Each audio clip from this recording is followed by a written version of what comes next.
अस्सलामुअलैकुम क्लास 7। हम 4.2 से रिलेटेड कुछ काम कर चुके थे।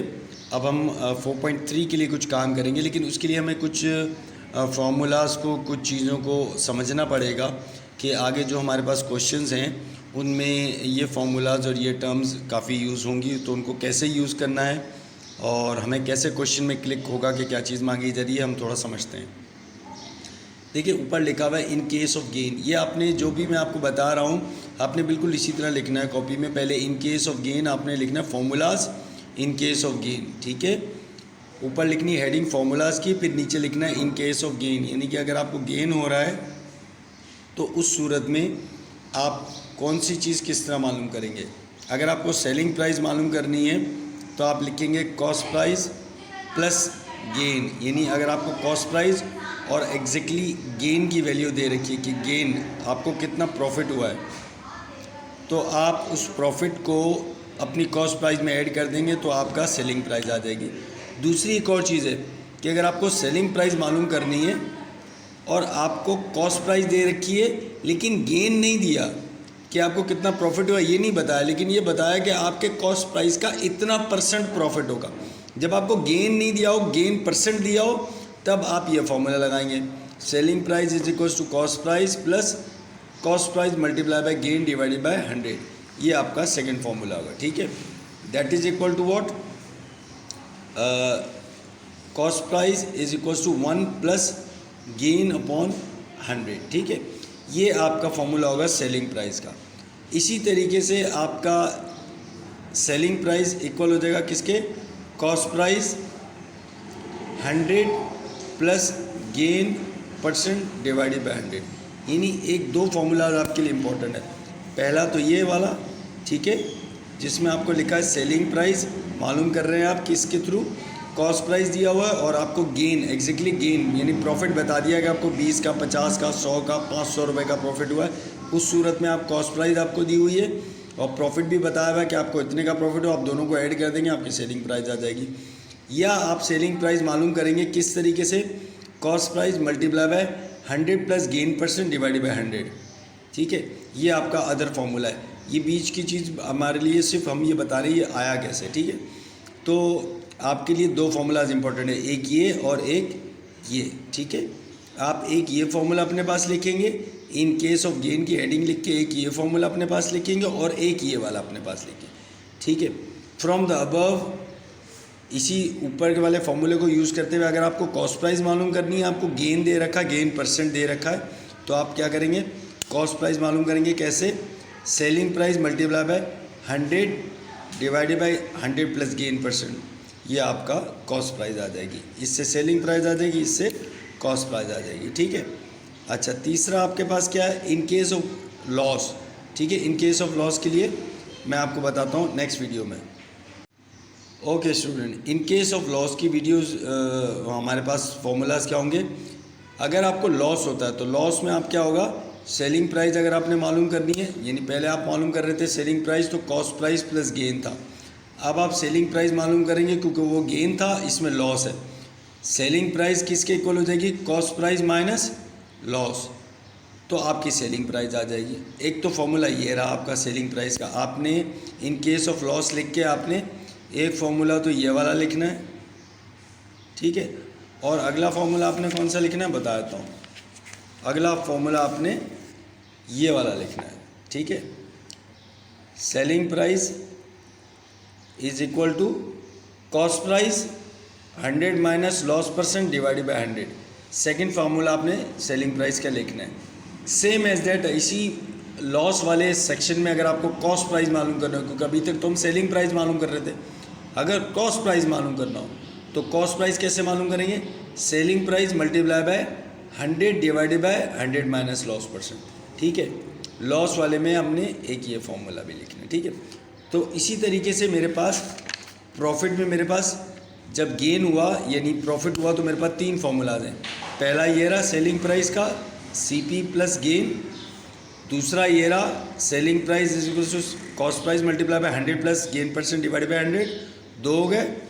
तीसरा गेन में मेरे पास ये रहा cost price equal to SP multiply by 100 divided by 100 plus gain %। ये आपका आ गया गेन के 3 फार्मूलाज। फिर लॉस के 3 फार्मूलाज, एक ये रहा, एक ये रहा और एक ये रहा। ये 3 फार्मूलाज आपके लॉस से रिलेटेड होंगे, ठीक है। अब मैं आपको इस पे कुछ एग्जांपल्स की वीडियोस भेजता हूँ। इन्हीं फार्मूला से रिलेटेड हम कुछ एग्जांपल्स करेंगे।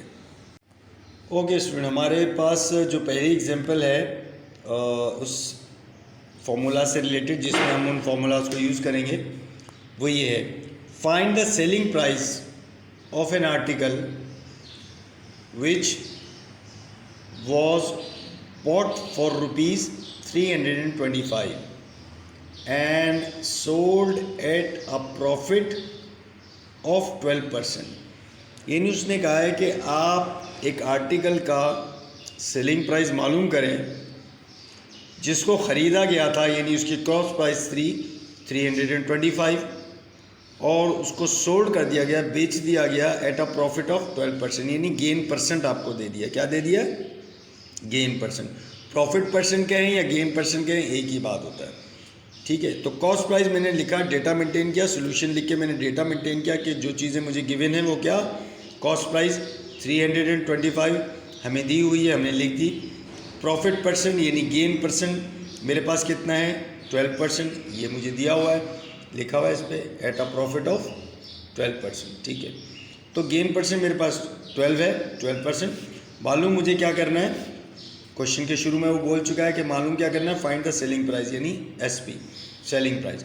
तो मेरे पास जो फॉर्मूला मैं पहले ही आपको मेंशन कर चुका हूँ, पीछे फॉर्मूलाज आप उठा के देखेंगे, आपको प्रॉफिट वाले सेक्शन में आपको ये फॉर्मूला नज़र आ जाएगा। Selling price is equals to cost price multiply by 100 plus gain percent divided by 100। तो मैं क्या करूँगा, सेलिंग प्राइस की जगह अपना 325 लिखा जो कि मेरे पास मौजूद है, 100 एज इट इज़ रहेगा। गेन परसेंट आपके पास कितनी है, 12%, यहाँ आपने लिख दिया 12 divided by 100 as it is लिख दिया, या 100 plus 12 is equals to 112 divided by 100। इसको इससे मल्टीप्लाई किया, इट बिकम्स 36400, ठीक है, 36,400 आया मेरे पास। डिवाइडेड बाय 100 या मौजूद था, वो मैंने एज इट इज़ लिख दिया। 100 के डबल ज़ीरोज़ इस डबल ज़ीरो से कट जाएंगे, डिवाइडेड बाय 1 बचेगा। डिवाइड किसी भी चीज़ को 1 से करते हैं तो उसको कोई फ़र्क नहीं पड़ता, जो वैल्यू आपके ऊपर होती है वही आपका आंसर होता है। तो 364 मेरा आंसर आया किसका, सेलिंग प्राइस का। यानी सेलिंग प्राइस मेरी क्या है, ₹364, यानी वो चीज़ जो कि 325 की ख़रीदी थी उसको बेचा गया 364 में, यानी इसमें 12% प्रॉफिट उसका शामिल है, ठीक है। सेम एज दैट हम एक एग्जांपल इसकी और अटैम्प्ट करते हैं ताकि वो चीज़ और बेहतर तरीके से आपके समझ में आ जाए। ओके स्टूडेंट, एक एग्जांपल हमारे और अटैम्प्ट कर रहे हैं जिसमें हम सेलिंग प्राइस नहीं बल्कि कॉस्ट प्राइस मालूम करनी होगी। देखते हैं, an article is sold for rupees, इसमें सेलिंग प्राइस पहले ही दे दी है, ठीक है, सेलिंग प्राइस नहीं मालूम करनी है आपको। An article is sold for rupees 720, 720 रुपये का उस आर्टिकल को सेल किया गया, ठीक है, एट अ प्रॉफिट ऑफ 20%, यानी ये जो सेल हुआ है 720 रुपीज़ का, इसमें 20% प्रॉफिट शामिल है। फाइंड इट्स कॉस्ट प्राइस, यानी वो कह रहे हैं इसकी कॉस्ट प्राइस मालूम करें। कॉस्ट प्राइस मालूम करें उस आइटम की जिसको 20% प्रॉफिट के साथ बेचा तो हमें बेचने पे मिले 720 रुपये, यानी 700 रुपीज़ 20, ठीक है। चेक करते हैं जी, तो सेलिंग प्राइस आ गया मेरे पास ₹720, प्रॉफिट परसेंट मेरे पास कितना है, दे रखा है 20%, यानी गेन परसेंट भी कहते हैं हम इसे, 20% आ गया। कॉस्ट प्राइस हमें मालूम करने के लिए कहा गया। तो पीछे जो फॉर्मूलाज मैंने आपको गेन परसेंट के हिसाब से लिखवाए तो उसमें ये फॉर्मूला आपको कॉस्ट प्राइस का नज़र आ जाएगा। Cost price is equal to selling price multiply by 100 divided by 100 plus gain percent, ठीक है। सेलिंग प्राइस मैंने चेक की, सेलिंग प्राइस मेरे पास है जो मैंने डेटा मेंटेन किया है 720, तो मैंने 720 अपने सेलिंग प्राइस लिख दी। ऊपर 100 है एज इट इज़ रहेगा, ये 100 है एज इट इज़ रहेगा। गेन परसेंट की जगह मैंने 20 लिख दिया चूँकि मेरे पास 20 ये मौजूद है गेन परसेंट। तो देन 720 मल्टीप्लाई बाय 100 बिकम्स, ठीक है, 720 मल्टीप्लाई बाय 100 डिवाइड बाय 120। इस 100 + 20 बिकम्स 120। इस 120 का एक जीरो इस एक जीरो से कट गया, तो 720 मल्टीप्लाई बाय 10 हुआ, तो ये बन गया 7200 डिवाइडेड बाय 12। अब हमको अच्छी तरह पता है 12 का टेबल 12 × 12, 12 × 6 = 72 होता है। 12 × 6 = 72 किया, ये 00 एज इट इज़ आ गया, ये पूरा कट गया। तो मेरे पास ऊपर वैल्यू क्या बची 600। तो मेरी कॉस्ट प्राइस जो है वो ₹600 है, यानी वो आइटम जो हमने बेचा है 20% प्रॉफिट के साथ और हमें मिले ₹720, तो वो आइटम जो ख़रीदा गया था बेसिकली वो 600 रुपये का था, यानी 600 रुपीज़ का वो आइटम था जिसका 20% प्रॉफिट मिला के उसको बेचा तो 720 का वो बिका था।